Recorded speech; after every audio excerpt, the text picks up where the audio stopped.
Hello Ashlings, welcome back to the Phoenix Nest. I'm your host ZekethePhoenix, and today I'm going to get you hyped for endgame raiding in Ashes of Creation.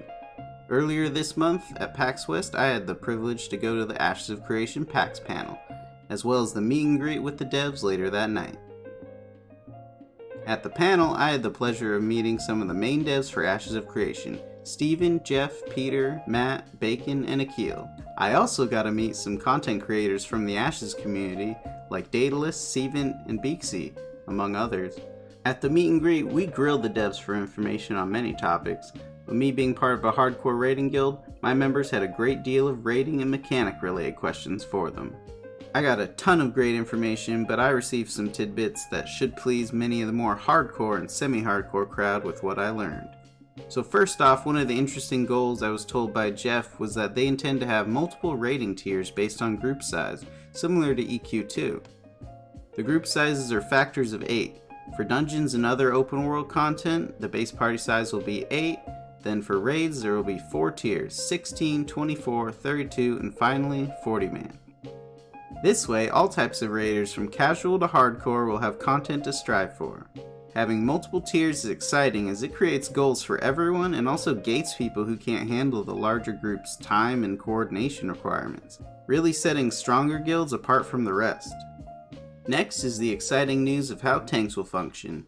We found out from Steven during the panel that tanks will have active block skills, where they can put up a shield if they have one, and it can block melee as well as projectiles, and it even has a health bar, kind of like Overwatch.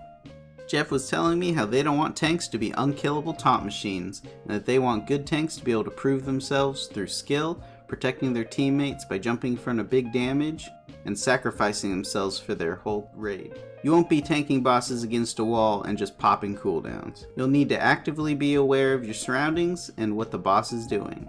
Going off of this, Jeff also told me how they intend their boss AI to be smarter than your average raid boss.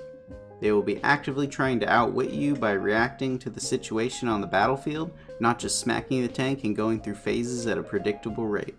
They will be able to see when your healer is low health and try to throw something at them, or if your group is stacking too close together, go in for a big AoE cleave.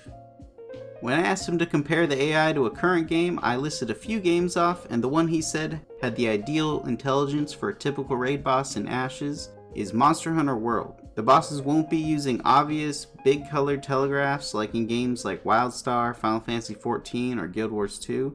They'll be more visual, sound, and narrative clues of when a skill from a boss is being used. Things like the boss reeling back and preparing a huge sword swing at the raid, or a dragon might raise its head and breathe in to prepare for a large breath attack. Get ready for raids like you haven't seen in modern MMOs. I also learned an interesting thing about how node progression can affect how dungeons or raids play out. A node's racial influences will affect what sort of bosses and monsters you might find within a raid or dungeon. The example I was given, if a primarily Nikua, the Islander dwarves, racially themed node was built in the mountains and a raid popped up, the raid might have less or different bosses than if, say, the Dunir, the traditional mountain dwarves, were to build up a node there, as they would be able to dig further into the raid than the Nikua might.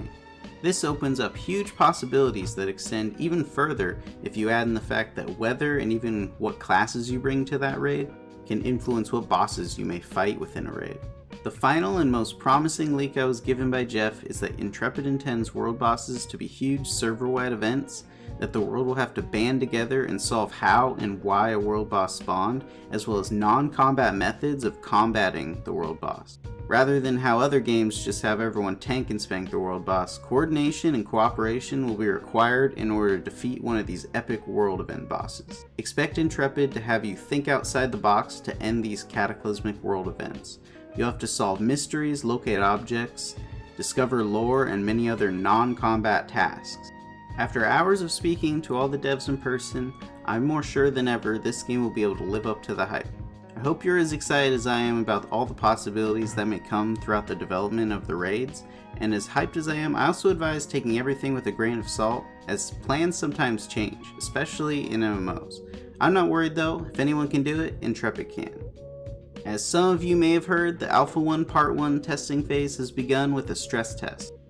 Then we'll move into a more semi-persistent testing phase with tests during certain time frames throughout the coming months.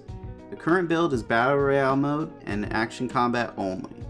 Don't worry, the Battle Royale is just a method for them to test out server strain while testing various class skills.